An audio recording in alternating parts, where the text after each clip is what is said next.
नमस्कार दोस्तों, आज क्लास 11 का चैप्टर लेजर का जो मीनिंग होता है assets, liabilities, income, expenditures, individual, institutions से रिलेटेड ट्रांजैक्शंस जो सेपरेट मेंटेन होते हैं उसे लेजर कहा जाता है। मतलब जर्नल के बाद जो है लेजर में पोस्टिंग की जाती है। जर्नल में जो है जो एंट्रीज होती हैं वो डेली मेंटेन होती हैं। जर्नल जो होता है वो ओपनिंग एंट्रीज होती है और लेजर जो है वो क्लोजिंग एंट्रीज कहलाती है। तो उससे रिलेटेड आज मैं दो टॉपिक आपको बताने वाला हूँ। एक जर्नल एंड पोस्टिंग, दूसरा posting of compound entries. First देखें क्वेश्चन फर्स्ट जो मैंने आपको वीडियो में बताया हुआ है। क्वेश्चन फर्स्ट जो है on 5 July 2006 machinery purchased ₹10,000 for cash from Bhim, give journal entry and prepare ledger account. तो सबसे पहले अपन जर्नल एंट्री मेंटेन करेंगे। तो जर्नल एंट्रीज के लिए पहले अपन कॉलम मेंटेन कर लेंगे, date, particular, LF, amount debit और अमाउंट क्रेडिट। अब एंट्रीज क्या बोल रहा है? परचेस्ड मशीनरी, तो मशीनरी रियल अकाउंट है। मशीनरी अकाउंट डेबिट 10,000 कैश में परचेज किया है, to cash account 10,000। Narration being machinery purchased for cash. ये जर्नल एंट्री कंप्लीट हो गई। अब उसके बाद अपने को यहाँ लेजर मेंटेन करना है। तो अभी जैसे मैंने बताया लेजर में कि सबके सेपरेट अकाउंट मेंटेन होते हैं। तो सबसे पहले अपन क्या मशीनरी अकाउंट मेंटेन करेंगे। तो यहाँ लिखेंगे मशीनरी अकाउंट।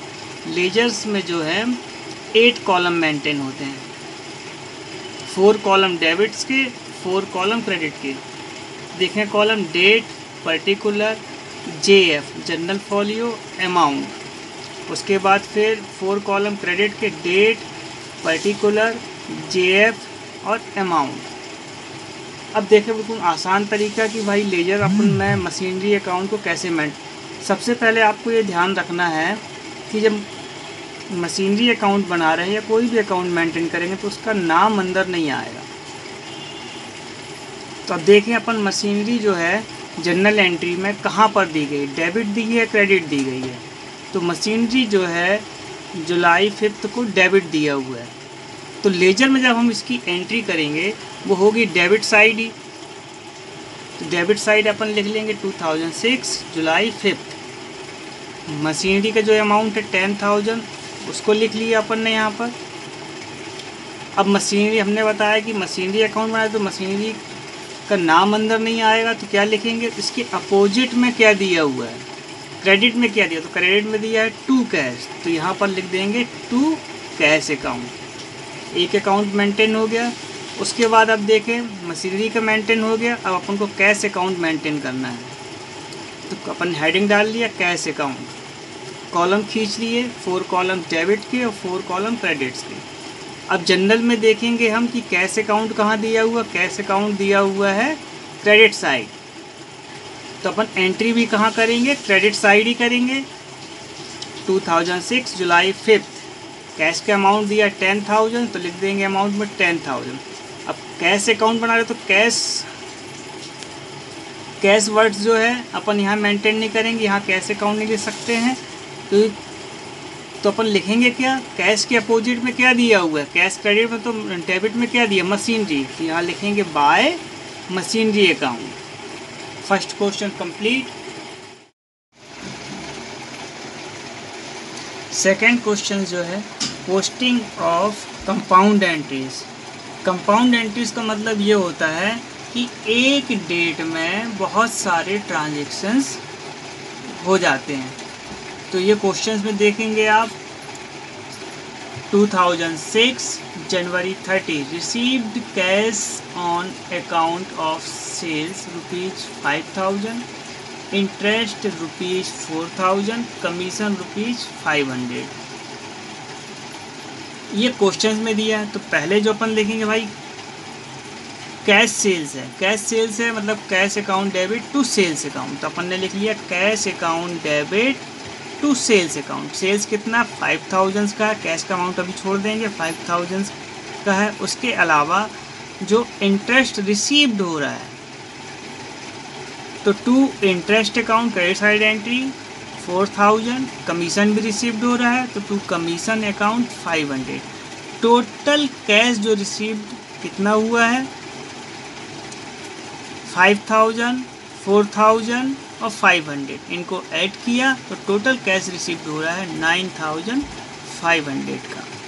नरेशंस लिख लेंगे being the received of cash on account of sales comma interest and commission. तो ये पहली एंट्री कंप्लीट हो गई। अब सेकेंड एंट्रीज देखेंगे। 31 January paid cash on account of purchase rupees 3000, interest rupees 2000 and commission rupees 1000। इसका मतलब यह है कि अपन कैश पे कर रहे हैं, अपन ने परचेज भी किया हुआ है 3000 का और इंटरेस्ट भी पे कर रहे हैं अपन 2000 और कमीशन भी पे कर रहे हैं 1000। तो हमारे पास से कैश जा रहा है।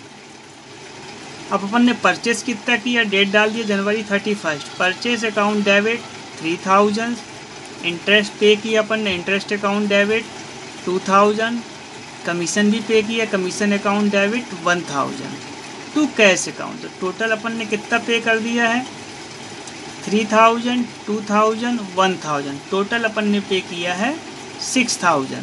नरेशन लिख लेंगे being the payment of cash on account of purchase interest and commission.